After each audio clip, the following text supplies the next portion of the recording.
Welcome back to Skyward, the podcast that brings you behind the scenes of the aviation and aerospace industry.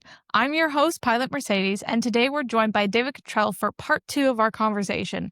If you missed part 1, we covered his incredible journey from small-town dreamer to seasoned pilot. Today, we dive into the technical side of aviation, navigating U.S. and Canadian airspace, a thrilling Cessna Mustang test flight, and David's must-know tips for aspiring pilots. Buckle up as we soar into part 2 of David's story.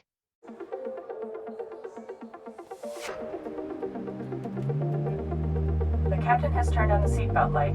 Please take your seat and fasten your seatbelts. Thank you. True. A lot of my friends from Laterno who went into especially commercial aviation, and a lot of them flew for private companies, their airplanes. And in the early years, they obviously weren't flying the big equipment back then, but they said, you know what, David, it's like you're just a glorified taxi driver. Just going from point A to point B whenever they want you to go. I've heard that term multiple times. Yes. And the guys who fly commercially, when you get to that point, it does become enjoyable. But, you know, today there's so many different opportunities besides just flying for the airlines. Yep. I know several corporate pilots that just love what they do because they wake up in the morning, they have no clue where they're going. But it's the joy of the unknown. Exactly.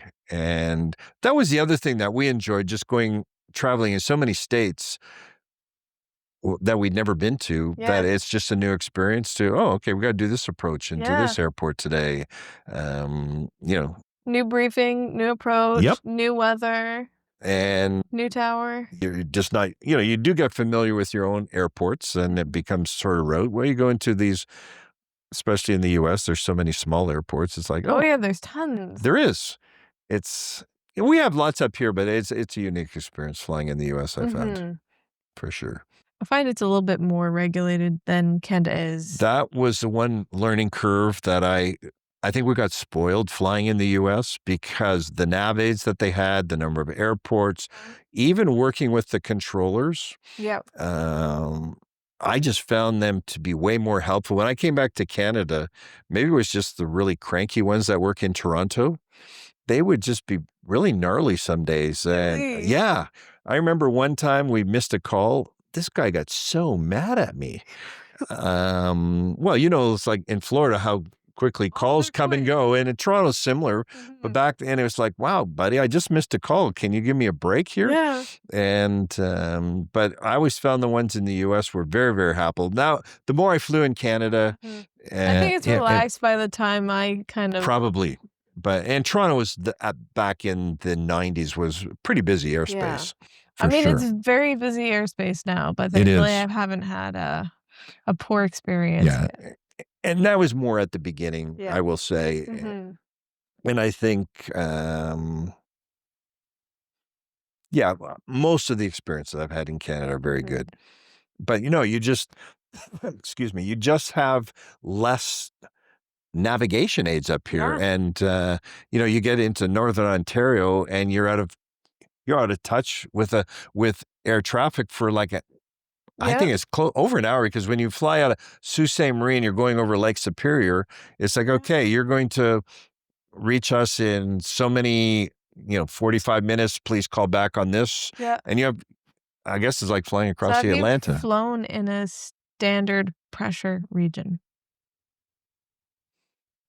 Because I have not yet. Didn't get quite that far north. No? No. Okay. We were always going to go up that way, up to like Churchill or somebody like that. Yeah. And I know Conrad and I talked about that. It's very we different flying. We learn about it in ground school and all these different things, but I've never actually done it in practice. Nope. And that doesn't happen in the States. It's only half of Canada. Yeah. No, haven't been. I think the farthest north I've flown is to Edmonton when we were. And that wasn't we flew commercially, but I always wanted to take the 421 up to Alaska. Oh. We went to Alaska one time. And of course, I don't know if you've ever been up that way before, but you go to Anchorage and there's probably 500 float planes sitting in the water. The second person to tell me that. Yeah. And we did some fly-in fishing stuff. We did some fly-in sightseeing stuff. One of my sons and I, when we were up there in float planes, and that is a whole Did you ever get level. your float plane? You know what? as you know, it's 10 hours, but I never did because here, outside of you're going to fly maybe in Jordan Harbor. Yep. If I owned a cottage up in Muskoka, then I probably would have done it because it would have made it a lot easier. But no, I couldn't come up with a reason to get it. But I know several of my friends, even in Texas, they went and did get it. So I want to get all the ratings if I can. I want to get a tail dragger. I want to get a float plane. And we did, the head of our program owned a Cub. So all the guys who did mission aviation, they always flew that just to get the experience in the I would love to in fly a tail dragger. Yep. And the other thing that they did that was an amazing training, I don't know if you guys did it, you were maybe a little too far away in Florida, but for especially the kids who wanted to fly overseas in a mission setting, they always spent a month out in the Rockies learning to fly in the mountains. Never flown in the mountains. And it's the most dangerous flying you can do in North America. That's what I've heard. And things can go south in a hurry, but it's incredible training. Yeah. As I've talked to some of these, friends who've flown in all these weird countries around the world, it's the best experience they could ever have gotten. Really? And it's take just it to heart for yeah, sure. exactly. So because your weather and airflows are completely different. Well, I know. I tell you, my cousin flew in Niger. Yeah. I mean, their weather is a sandstorm. And we never have to deal with sandstorms. No, like you fly IFR in a sandstorm, then you're worried, is that going to collect in the engines? Are we going to lose an engine? Is it going to wear down the propeller? Oh, absolutely. All those kind of things they have to worry about. And it's not like, they don't worry about rain and thunderstorms. But they're in the middle of, oh exactly. So very different flying. Yeah. And I was in Africa, in Kenya one time, and I always wanted to fly in Kenya up the Rift Valley. It's so beautiful. Oh. So put that on your bucket list. I think my bucket is I have to start. It's a mental bucket list, but maybe I need to start writing it down. There's just a lot of beautiful places to fly. Yeah. So did you ever do any missions with aviation? I didn't. I always wanted to. Yeah. And it just didn't sort of work out. Although the one connection I had in Kenya wanted me to bring my airplane over there. Oh, yeah. And but I have quite a few friends that I was at school with that fly all over the world. A lot of them are in Africa, some in Asia, Papua New Guinea. We had probably 10 or 15 grads who ran most of the stuff for JARS and Mission Aviation. So, cool. Yeah, a lot of great connections in that field. Yeah. That if I ever go to alumni, you run into them and just hear the stories. Oh, it's a very, very different life. So many different stories. And it's just a different type of flying, a different type of life. And you certainly don't do it for the money. No, you don't. No. You do it for the people. Exactly. For sure. But it's a lifelong commitment on both your spouse and your part. But it's yeah. Yeah. Like the minimum commitment, as far as I've read on the websites for a bunch of them, is 4 years. Okay. 4-year commitment. I think once you get over there, you get hooked on it. And I believe that. I don't know anybody who's come back and said, "Oh, I didn't like flying over there." And it's just different than flying. Yeah. Especially now that we have the technology. Yep. I mean, years ago, I can't even begin to understand how they flew with no nav aids into these countries, or very minimal. Yeah. Like, how do you know where you are? And I mean, we have to ask ourselves as young pilots that was probably the interesting learning experience as I started to fly. Yeah. And I learned it from that very first flight because my brother-in-law, because he grew up in this little tiny town, wasn't really VFR or IFR? He was only VFR. So it's like, okay, now we have to find an airport. And so we're all looking for this airport, and you realize it's more difficult than you realize to find an airport when you're a VFR pilot in a really sunny day. Yep. And that's where your really map skills really come in. Really come to shine. Yeah. Absolutely. And if you're off course, the next flying at night, trying to find an airport, because I flew from Kansas back to Texas one night, and we had a really strong tailwind. So Little Warrior, you're doing usually about 110, 115. You're very slow. Yes. We're doing 160. And we're flying by towns, and I'm trying to keep up with the map of what's that city down there, because You're like, I don't know. we finally got into Longview, and it's like, is this really the city we're supposed to be at? Yeah, And because you it flew was, by but it. it's so yeah, just that orientation It's is totally different. interesting training. So It's so good like the first time practice. you fly into a cloud when you Yeah. don't have your IFR rating yet. So, Yeah, but I love clouds. I It's love totally clouds now. different, Yeah, but it's totally different experience when you have to counteract the illusions and how your body reacts to it. it's true. It's so the first time that I had that real experience was in a twin engine into clouds, and it felt so intense. I'm literally like staring at that attitude indicator and fighting everything in my body. And that's where the Crazy. training really kicks in, is Yeah. because it's really true. And then you break out of the clouds and you're like, it's straight and level. I'm like, Yeah. okay. But you feel like you're losing your mind a bit.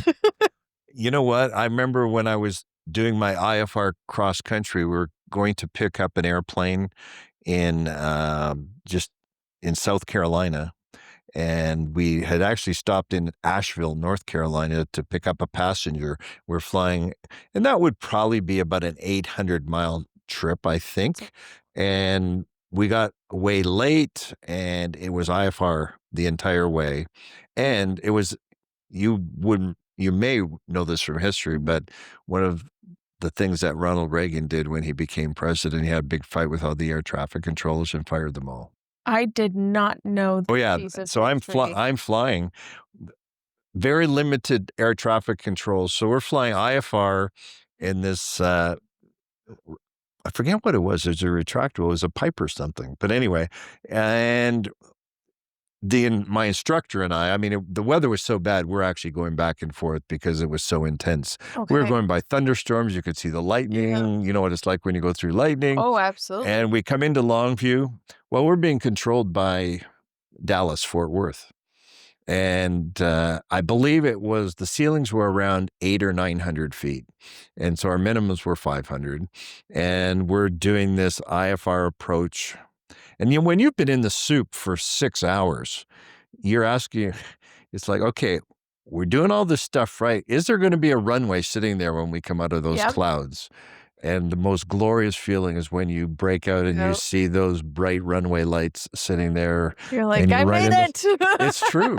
I've used that illustration a lot when I do public speaking because it is a real test of faith. That is a very good point. Yeah. I mean, you have to believe those instruments. Yep. And no matter what you think or don't think, it becomes your truth.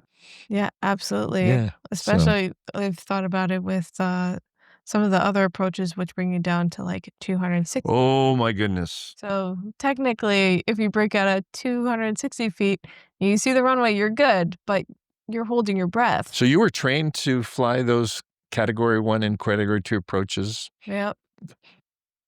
Did you have is there different equipment on board to do those, or it's just that because of the signals are so pure, that's how they allow you to come down so close? That one was based on the signals. Okay. Yeah, so you have your ILS, and then you have your LNAV and stuff like that.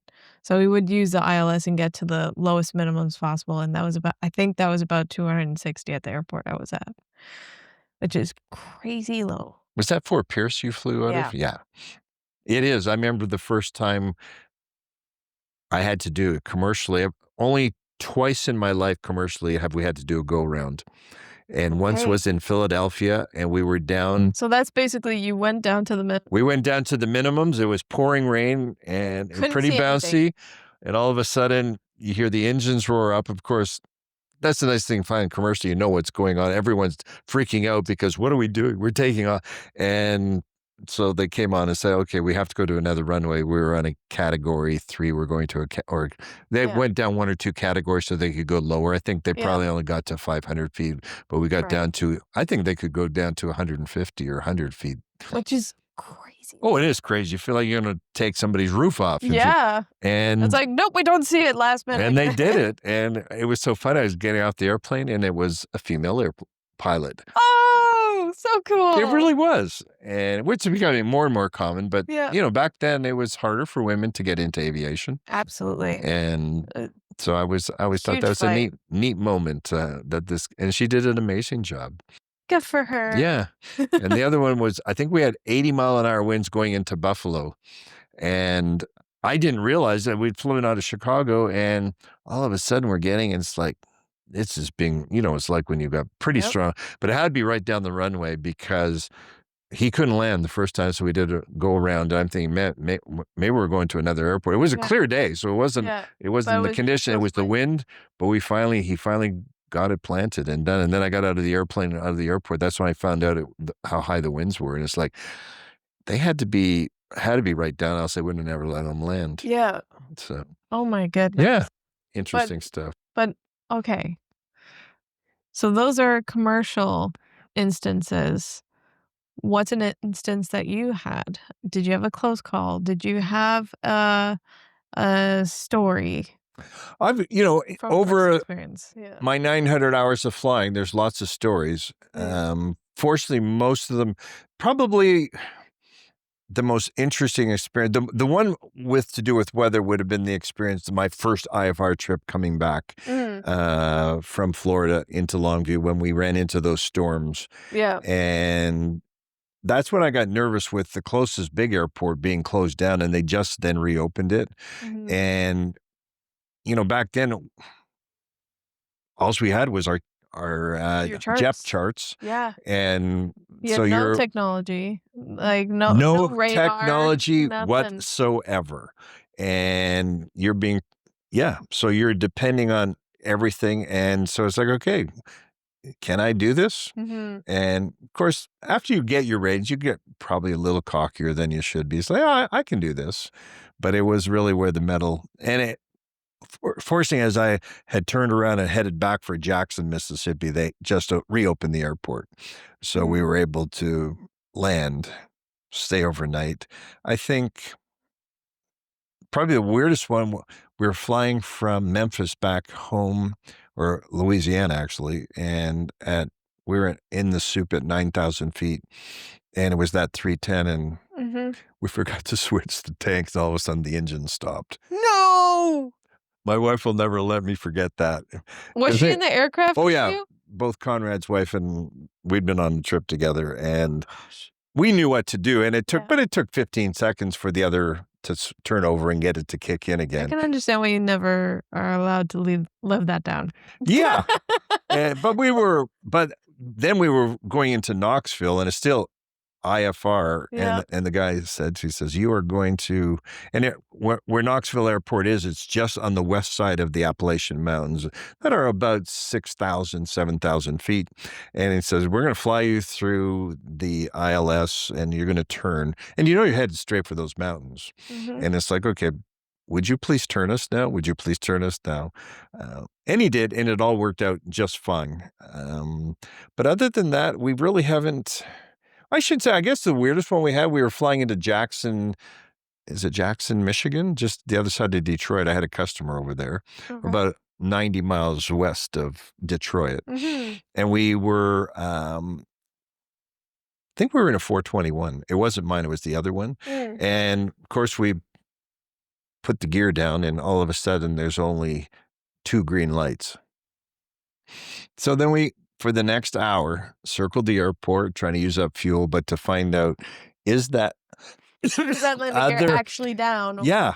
And so that's a little nerve-wracking. So yeah, Conrad and I are talking it through, and it's like, all right, this is what's going to happen. We're going to do it as gently as we can. We're going to try to land on the left side as much as we can. Because it's interesting. I mean, guys in the tower just using a pair of binoculars to find out, does it look like that third one is locked or not? And so eventually we did land, and it was locked, but it's that they had all the emergency vehicles out on the runway ready to react. Just in case. Hey, just in case. It is. But that taught me just a lot about how to handle emergencies and just the process and how you do work together with the whole team on the ground, as well as that. Don't make rash decisions. You got lots of time, and don't panic. Yeah, So, especially if you have lots of fuel. yes. Yeah. So, which is always a good and a bad thing when you might be crash landing. You want less fuel. But no, it worked out well.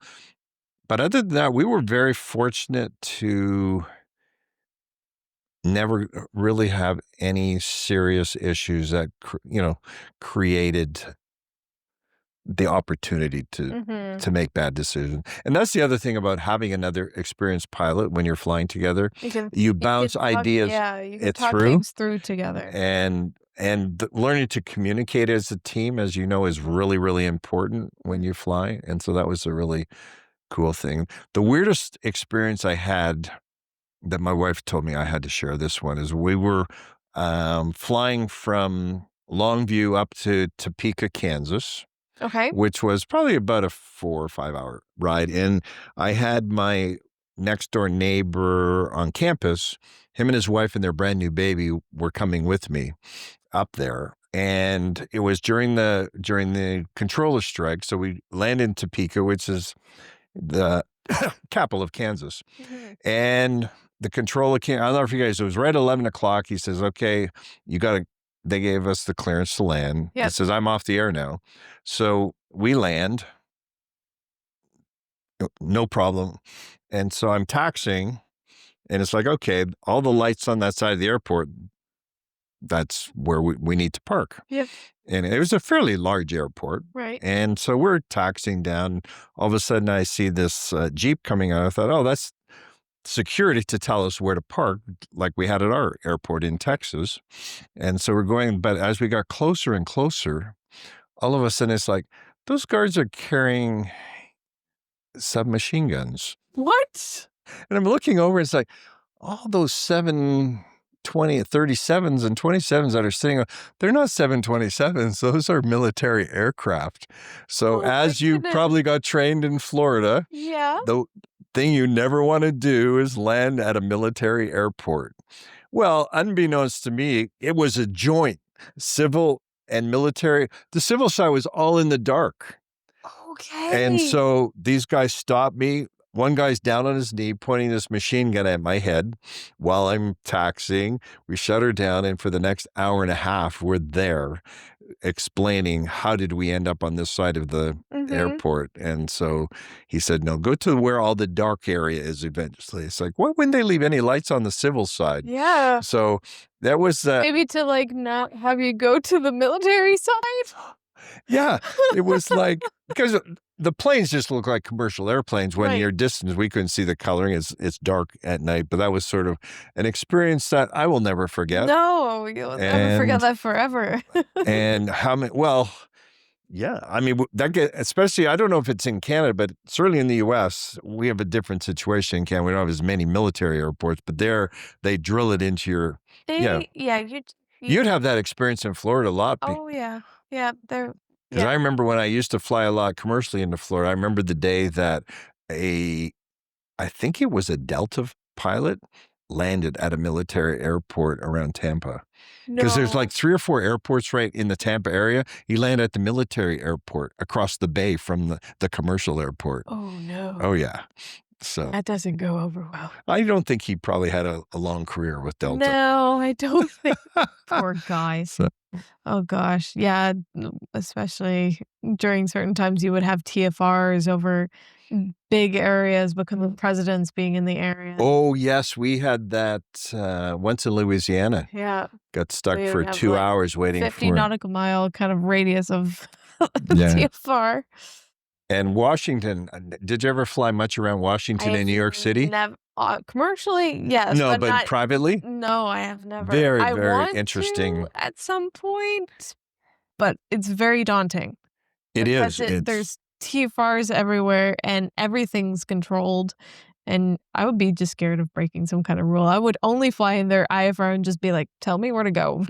And they will. Yeah. And they take you on the most circuitous routes you'd ever believe getting around Washington. Because we used to fly down that way quite a bit. And Washington, of course, that was after 9/11. And so but it's even worse than New York City. I've flown once, twice into New York City, into Teterboro, New Jersey. Okay. And I think that's the longest takeoff. We waited 1 hour we were like number 17 in line to take off at Teterboro. That's where all the private corporate jets are.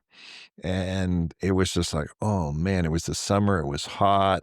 Engines were sort of overheating. And then finally we get in the air and he's flying us south for like 30 minutes. Like, no, we want to go north. Just stay on this heading, sir. Stay on this heading. Oh, gosh. And eventually, after about 40 minutes, they turned us west and then we could go north.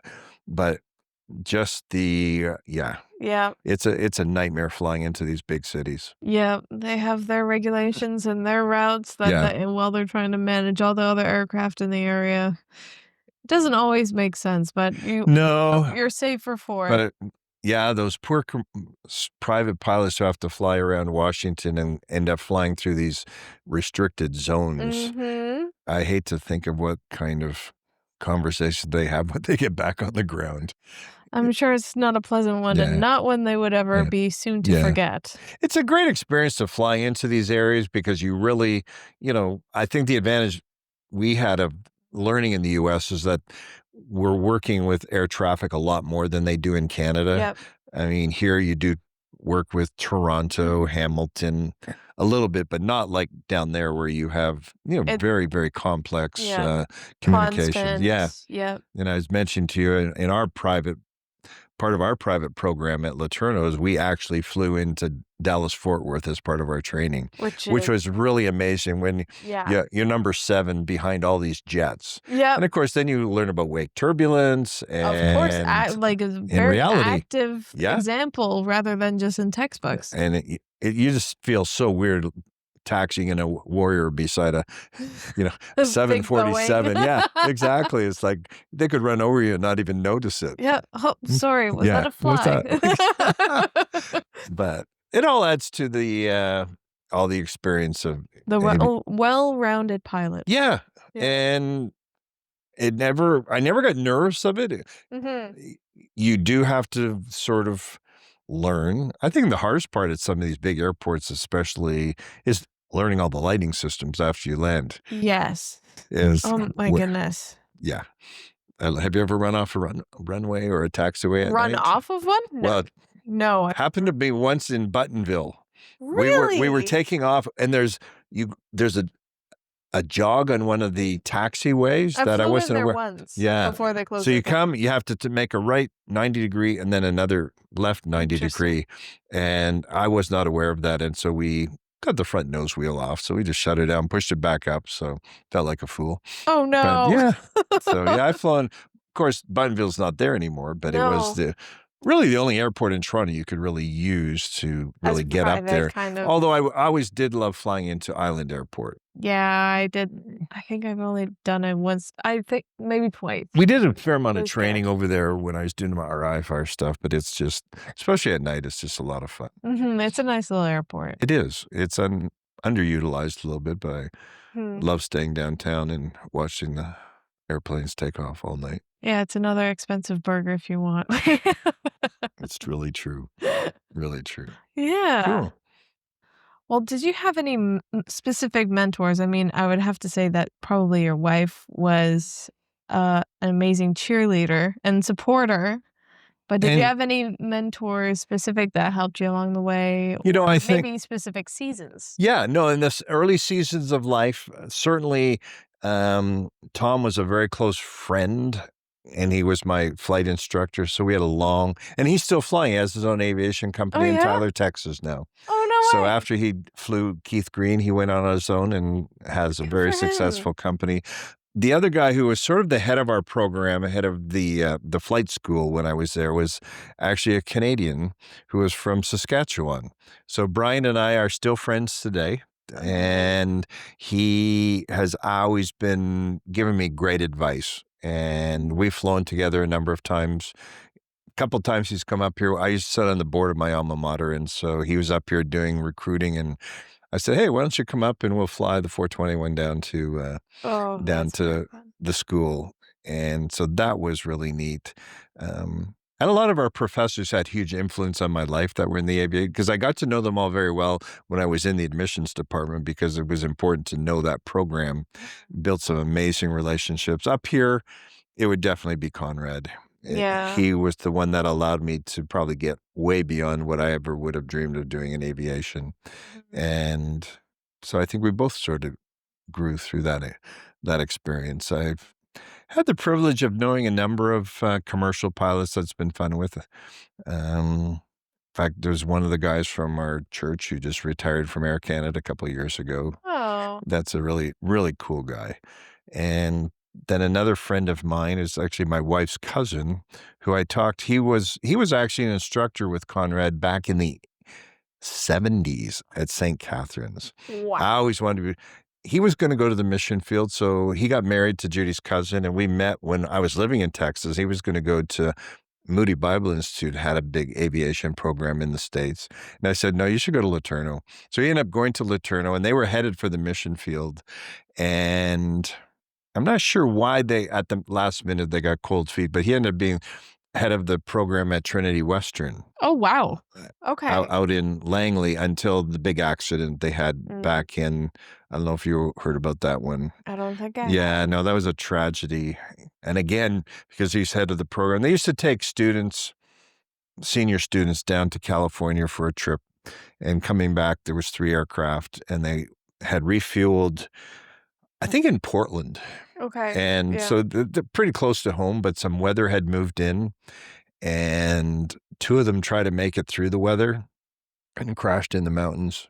So they lost 6 students and 2 instructors. That's awful. It was, and the other one went around and made it home safely. But yeah, and I thought for sure that Matt was one of those instructors, but it wasn't. So, but we've had a lot of. Then he flew corporately for a couple lumber companies out west. He flew a couple Cessna jets, and Very nice. then he ended up going to fly for WestJet the last 15 or 20 years of his career. Good for him. Just retired.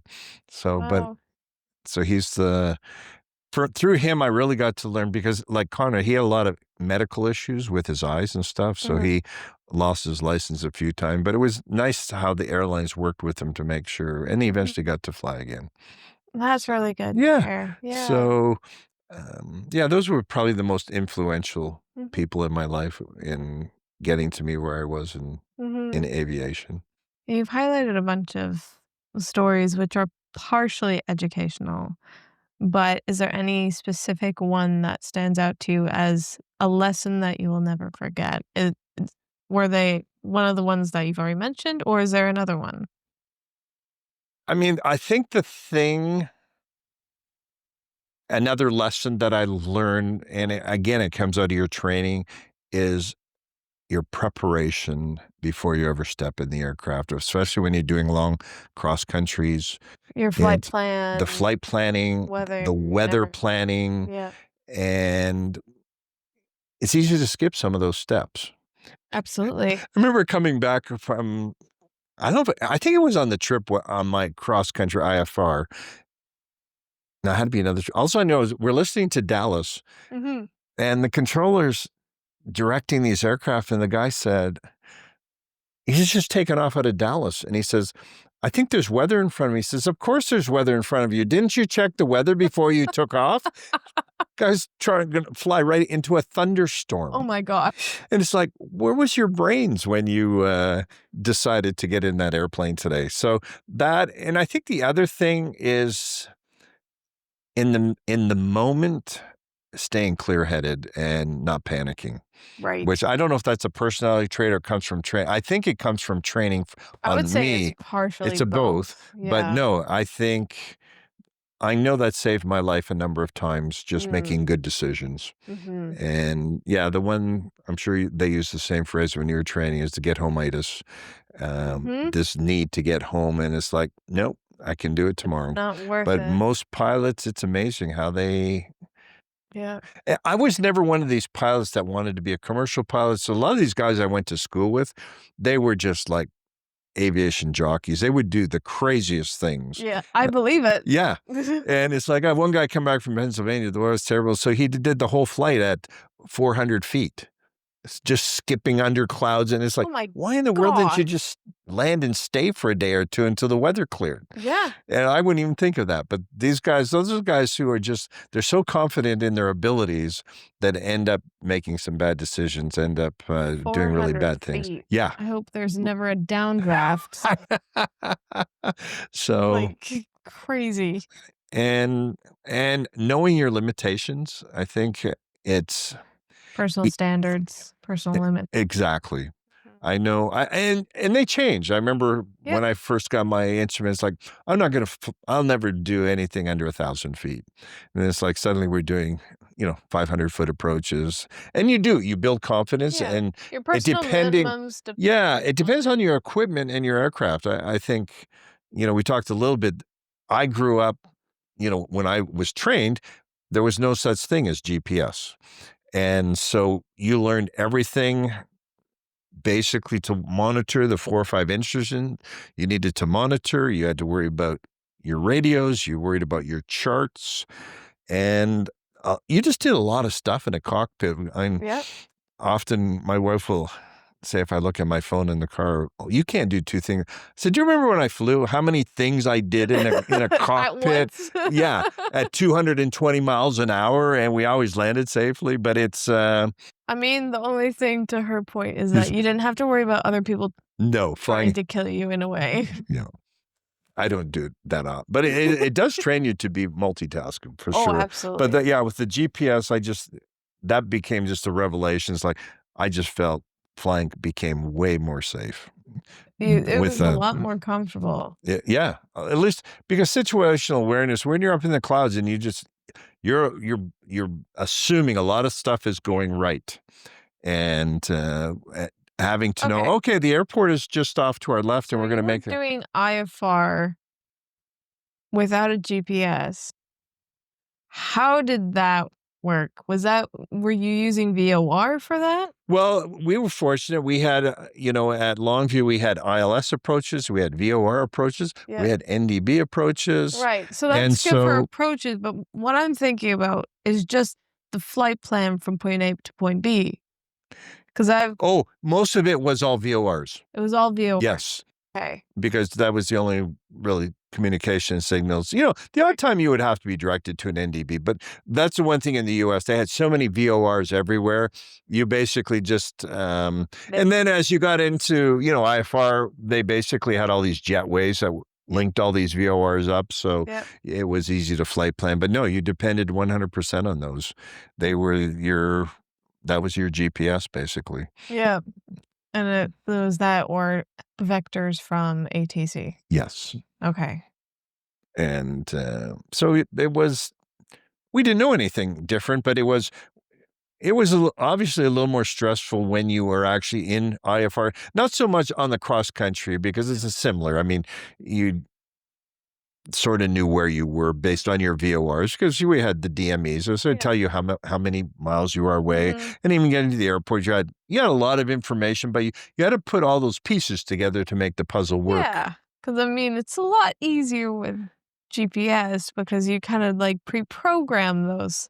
So I was just trying to think about what it was like with just I've never actually had a paper version of all these IFR. Oh, really? Reports. No. Okay, yeah. I've always had it on ForeFlight, like on my iPad and stuff. See, even when the GPS came and, I had my charter business, we were starting the charter, we had to have all the paper charts on in case. Of course. Back then, they still didn't believe these GPS singles. They could go down any time. Yeah. And so, it took a long time to get a GPS approach at St. Catharines, believe it or not. And so, we were used to carrying, we had a whole, you see it commercially, all these guys carrying their briefcases, these huge that's all their whole flight of JEP charts that they need just in case something goes wrong with the electronics. So, that's the challenge. You're not only flying, bouncing around because the IFR was never that smooth, but trying to read, especially at night when you're just using a light and you're trying to read the fine print. Especially all the communications and when you're supposed to switch and then learning the approaches because they visually show you, but then it's also written out. Yep. And, you reviewed those things and you did get used to because they're pretty standard Yeah. how every approach works. But yeah, it's all sitting on a piece of paper that you basically depend on while you're reading that and looking at and making sure you've got the right angle of descent. So there's Yep. many times you realize that there's how hard it is and why so few people actually do this. Yeah, I feel like possibly you have higher skills because people now, including myself, never actually had to go through that. Like, it's a totally different where you learn a lot of multitasking with your instrument rating, but to have a piece of paper that you're looking at constantly and then going from your IFR charts to then your approaches Yep. and stuff like that and organizing all of it while trying to maintain altitude or descent rate and center, like all of these things. You nailed it. That's exactly what you had to I do. mean, And you have to do the same thing now for most part, but it's a lot more condensed. yeah, especially when you can turn the autopilot on and it follows the GPS course right in.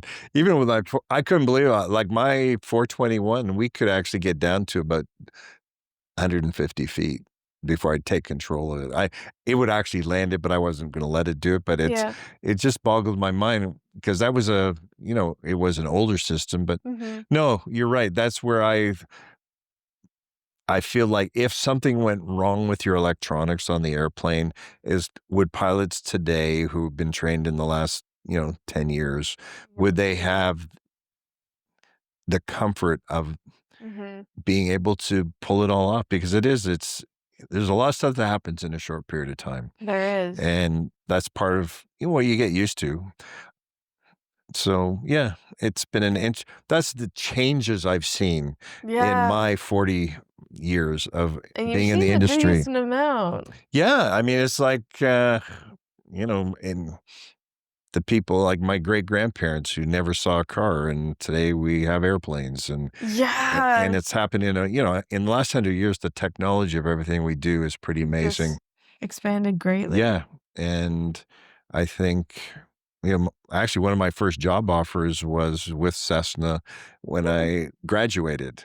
No way. And I think because my brother-in-law and sister-in-law lived just outside of Wichita, I was like, do we want to live in Kansas? But yeah, I would have been one of the first Cessna business jet I would have worked on. Oh, crazy. Yeah. But so you didn't take it. I didn't take it because they didn't understand the visa stuff. Oh, It's like in man. America, 100 miles south of the border, everyone thinks we're all the same. So they probably would have got it, but It's always a process, no matter what it is. yeah, and it wasn't like the old days where you pretty well just could go across and they'd give you a green card.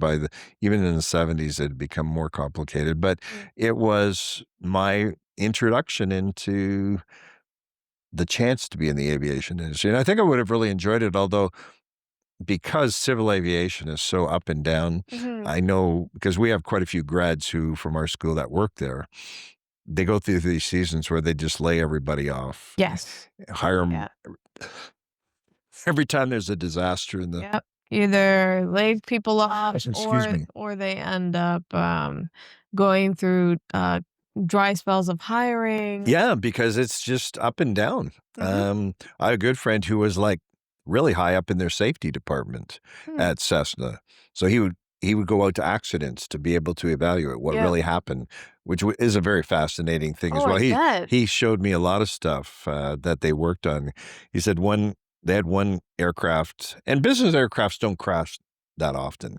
I wouldn't think so. Not the same They're way pretty with- safe. Yeah. Anyway, he was at an investigation, and I don't even know because he would go all over the world. Yeah. And he said, they spent like sometimes over a year trying to investigate this stuff. But he says they were combing through this accident, and literally somebody noticed the color of a wire, and they discovered it was a non-Cessna part that somebody had used, and that was the cause of the failure Wow.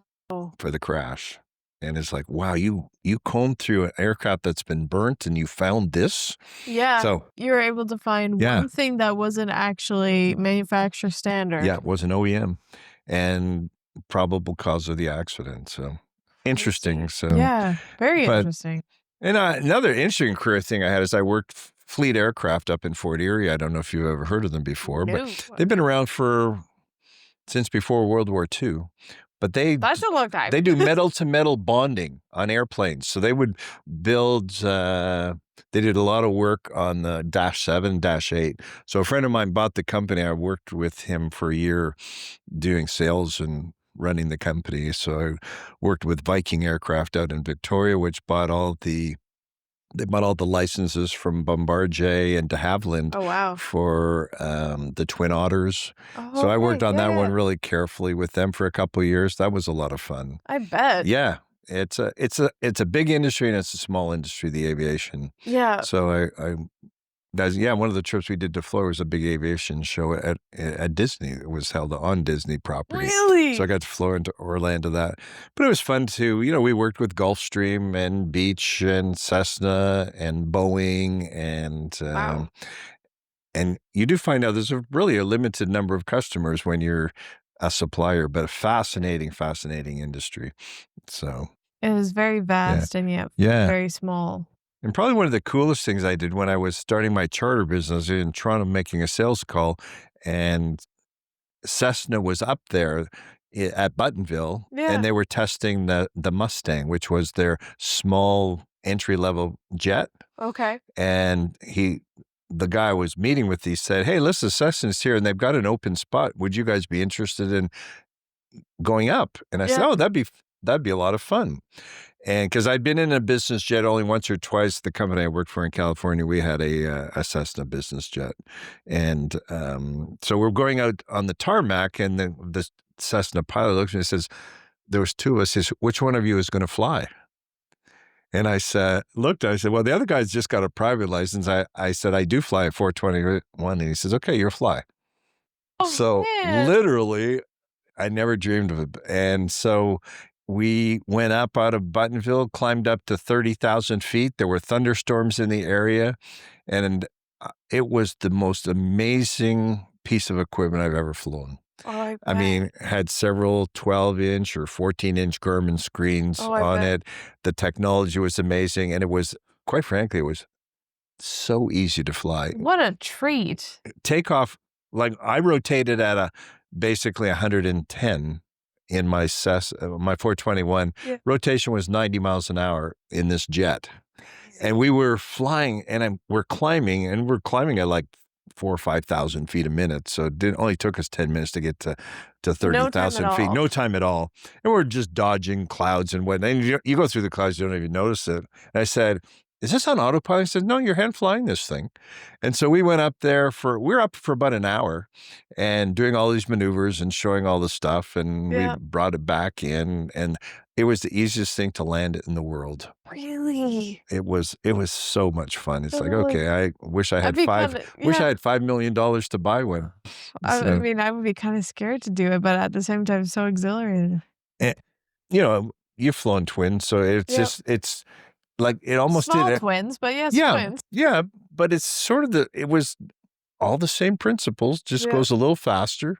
Because I think we cruised at about 340 knots or something like that. Pretty sweet. Yeah, Pretty sweet. but going through all this turbulence, it was like it just flew so smoothly, and it was Barely felt it. one of the highlights of my flying career. I never ever dreamed of being able to fly, Mhm. and actually really flying it. And because he did nothing except show me some of the technology to land, and it would have been a fun airplane An too. open door that was worth walking through. Yeah, and so much of life is that way. You have an opportunity, you can say yes or no. Yep. And I've just discovered that when you say yes, it opens up another set of doors. Yeah. And that was aviation to me.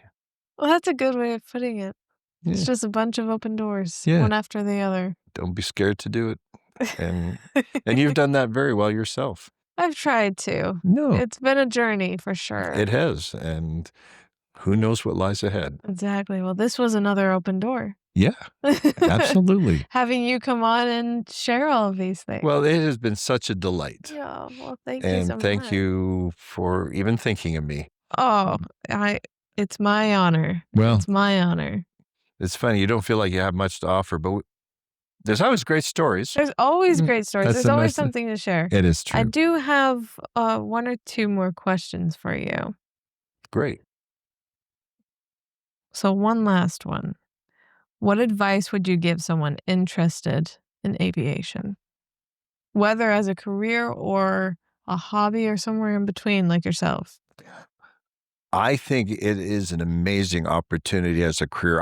I felt like I was past the point I could have chosen it as a career, unless I could have gone to work for a company who had their own corporate airplane, which in the US is much more common for them to have one of their employees fly their corporate airplanes rather than having a full-time pilot on Right. standby. So I think it's such an interesting career because there's nothing much like it that's the No. same. It grows you as a person because when you consider how few people ever get a pilot's license and then an instrument rating and then a twin engine rating and then Yeah. go beyond, we're a very small percentage. And you look back, it's been a lot of fun. And so I would encourage any young person to give it consideration. I think the challenge in 2025 versus when I did it in 1980 is certainly the cost. Yep, the dollar. And going to school, I can't even begin to imagine what the bills run up if you're going to be trained professionally like that. Although I would highly recommend it because I think especially from a training point of view, from the ground school, even to your flight training, it's at a different level that I'm not saying you can't get it at a local airport, but it's much more difficult. It depends on the quality of the people at the local airport. But I feel like there's a little higher standard when you go at a university level. Yeah. As a hobby, it has been one of the funnest things I've ever done. And I will say that it does require the resources. I was able to do it because of my business. Right. But then I was flying very expensive aircraft that cost a lot of money to maintain. If I could have just had a little single engine, whatever's popular today. I mean, there's so much new. Even a nice little Cirrus, but those are not inexpensive anymore. Yeah. But yeah, I mean, for us at our day, if you could get into a 172 or Warrior, then you thought that was the cat's meow. But today, there are a lot of nice little single engine. There's some great ones. Aircraft. So it's something that will just, I think, gives you the opportunity to just grow as a person. So don't be afraid of it. And give it some thought. But the careers now, I would say, after being around for 45 years and working at a university level, excuse me. Yeah, go for it. The careers, right now, they can't find enough pilots. So from my career point of view, I don't know how many years that's going to last, but so many pilots are retiring. Like all my friends that generation. Yeah, it's a generational thing. And I already know I've heard numbers of, hundreds of thousands of pilots that they're going to be short of. And so it is great opportunity from just a career point of view that you'll be able to do it that a lot of people, 25 years ago, they got the training, but then it was very difficult. It was you hard to needed get in. a lot of hours and be fortunate, especially in Canada, but it's a wonderful, wonderful career. Yeah. And I believe that it's not, I don't know, growing up, that was never even on anybody's radar to even advise me to do that. But I think the days have changed. And yeah, the best thing you do, go take that free flight and see if you like it. Take that fan flight. The fan flight, exactly. So. And then do you have one piece of wisdom for anyone who is a pilot or learning to become a pilot? Yeah, the thing that I think in the back of my mind, I've always lived by this rule, and that's to make sure that you don't let your ego really get ahead of your skill set. It's really easy to do.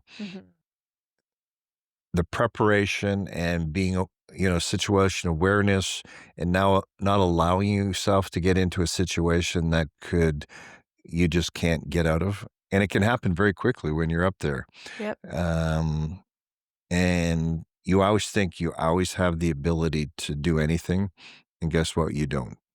And as much fun as it is, it's still, you take a risk. And so I think having the patience, having the personality, having the training, I just think the training for me, that was the greatest gift I got, was good It sounds training. like you had amazing training. Yeah, and I think that the thing that I probably didn't understand the most was weather, and how that becomes the most important thing as a pilot. You're so worried about your skills, but it's always weather. Every single person I ever known that's got into trouble, it's been because of weather. And so understanding weather, understanding the risk and the potential, how to avoid it. I mean, there's a reason why commercial airplanes fly 1,000 miles to go around a thunderstorm. And somehow, I've known some guys who think, I can fly through that in a little single engine airplane. Those, and never lose the joy. Once you lost the joy, then go on to something else. And so those are just a few things that run through my head. Those are some really great points. Well, thank you so much for coming on. It's been a joy. Thank you so much for inviting me, and I'm looking forward to how the journey goes forward. Thank you. Anyway, best of luck as you do your podcast. It's a great idea. Oh, thank you. You're welcome.